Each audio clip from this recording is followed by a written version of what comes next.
Señor, que haremos de poder llevar esta palabra hasta otros lugares, que otros escuchen, que otros oigan lo que tú estás haciendo, Señor, en nuestras vidas y en la vida de tu iglesia. Oramos, Señor, para que tú, con tu Espíritu Santo, ilumines tu palabra, Señor. En el nombre de Jesús. Amén. Amén. Bien. Diversas personas han hecho, por supuesto, el esfuerzo de hacer una reflexión, un estudio en la carta del apóstol Pablo a los Efesios. Y vamos a hacer una pequeña introducción en esta noche, relacionado con la época en que esto fue escrito y de dónde fue escrito y por quién fue escrito. Diferentes cartas, diferentes epístolas fueron escritas, por supuesto, en el primer siglo, pero esta en particular es destacada en el sentido de que los diferentes eruditos, los diferentes estudiantes y estudiosos de la Biblia la ponen como una carta supremamente importante, no en desmedro de las demás, pero la manera en que fue diseñada.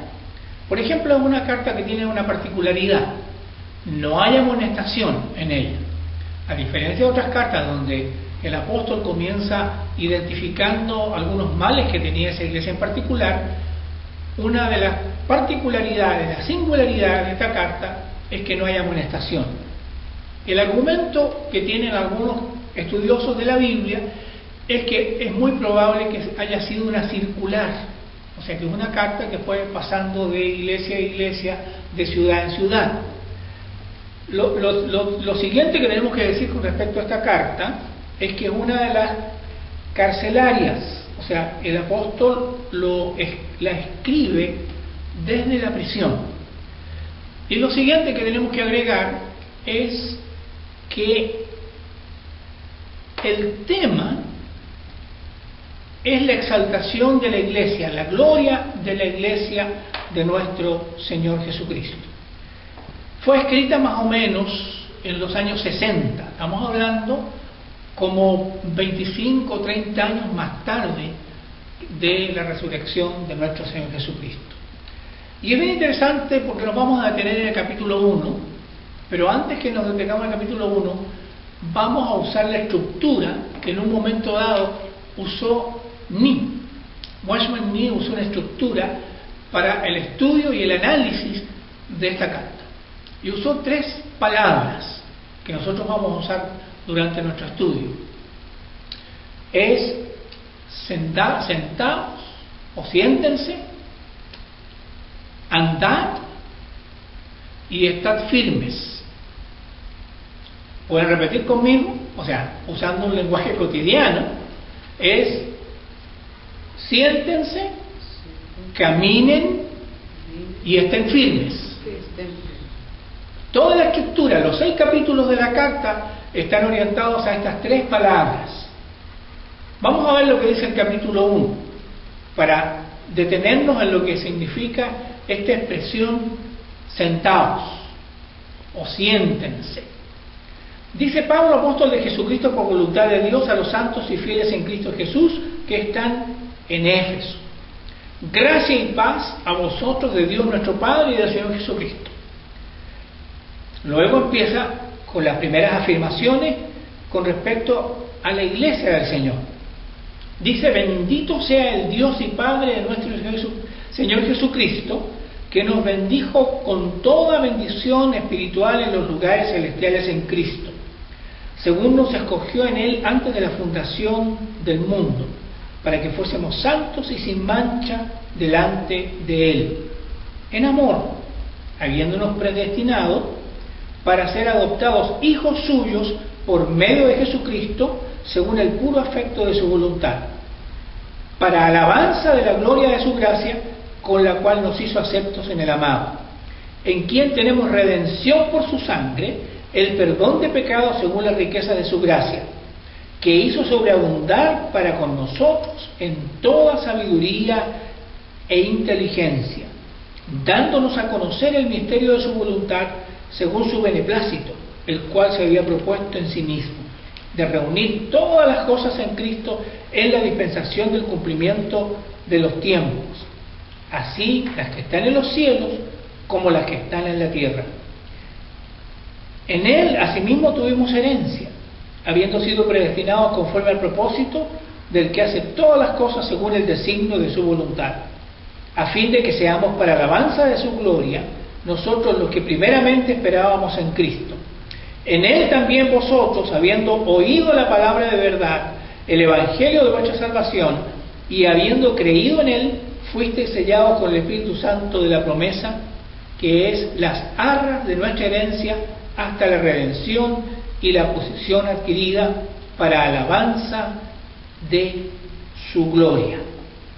Comienza entonces el apóstol haciendo ciertas afirmaciones, diríamos, doctrinales, o sea, afirmaciones con respecto a lo que el Señor Jesucristo hizo, ha hecho por su iglesia. Es interesante que el apóstol Pablo habla en plural, no habla en singular.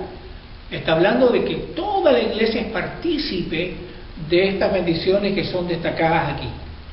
Y comienza con esa afirmación de alabar, glorificar y bendecir a nuestro Dios y Padre, y por supuesto al Señor Jesucristo, porque Él dice, nos bendijo con toda bendición espiritual en lugares celestiales. Esta es una verdad posicional. ¿Qué significa que sea una verdad posicional? Significa que Él toma a sus hijos, toma a su iglesia y la pone en un sitio diferente. Y en este caso dice lugares celestiales. Vamos a ser más explícitos en esto. En la concepción del Nuevo Testamento, entre los hebreos, cuando se hablaba, por ejemplo, de lugares celestiales, se hablaba del cielo en diferentes maneras. Se hablaba del cielo de las nubes, se hablaba del cielo de las estrellas, el firmamento, y se hablaba en el lenguaje neotestamentario del tercer cielo, que el tercer cielo es el lugar de la presencia del Señor. Y cuando el apóstol dice que el Señor nos eleva y nos bendice en los lugares celestiales, no está hablando en las nubes, no está hablando en las estrellas, sino está hablando en la misma presencia del Señor. Imagínense ustedes lo que significa eso, las implicaciones que tiene que nosotros entendamos que como cristianos hoy día podemos ser bendecidos con las bendiciones del cielo. Hay algo interesante en esto, porque la experiencia de comunión, de intimidad, si nosotros pensamos hoy día en la crisis que hay con respecto a la práctica de la fe cristiana, es que una de las debilidades que tiene nuestra práctica de fe cristiana es que o es muy intelectual o es muy emocional, pero no tiene que ver profundamente con la relación con el Señor. Más allá de la intelectualidad, más allá de la emoción, lo que uno tiene que cultivar, y lo que está hablando el apóstol Pablo, es ser un hijo o una hija de Dios implica estar en la presencia del Señor. Y esa invitación a ser parte de los lugares celestiales es la primera bendición que nosotros podemos ver en el capítulo 1 de Efesios. Vamos a continuar nuestro estudio. Los invitamos para la siguiente ocasión, cuando podamos darnos cuenta de detalles muy interesantes. Este mismo capítulo 1 nos va a llevar bien lejos con respecto a las bendiciones que hay, a esa bendición desde antes de la fundación del mundo, al hecho soberano de Dios, al hecho de que Él lo hizo por puro afecto de su voluntad, que lo hizo por su obra en la cruz del Calvario, por el derramamiento de su vida, de su sangre. Todas esas cosas las vamos a ver en nuestra próxima lección. Los invitamos para nuestro próximo encuentro. Dios los bendiga.